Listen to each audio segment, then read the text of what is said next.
Hello guys, আপনারা যারা তালকে বাল বলেও গণ্য করেন না তাদের জন্য আজকে আমি একটা ইউনিক রেসিপি নিয়ে হাজির হয়েছি। একটু পরে আপনারা দেখতে পারবেন, যেটা আপনারা কপাল দিয়ে শুনবেন, কান দিয়ে বলতে বাধ্য হবেন।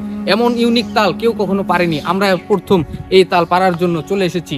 এখনই আমরা একজন ব্যক্তিকে গাছে উঠিয়ে দেবো, তারপরে আমরা সেই ইউনিক তাল পেরে ইউনিক ভাবে খাওয়ার একটা চেষ্টা করব। আপনারা দেখুন, আমাদের সাথেই থাকুন। তাই ভালো করে এমন একটা রেসিপি বানানোর জন্য আপনাদের ভালো করে মনোযোগ দিয়ে ভিডিওটা দেখতে হবে এবং আমাদের সাথেই থাকতে হবে। এভাবে খাওয়া যায় তাল শাঁস, তা তো মনে ছিল কিন্তু জানা ছিল না।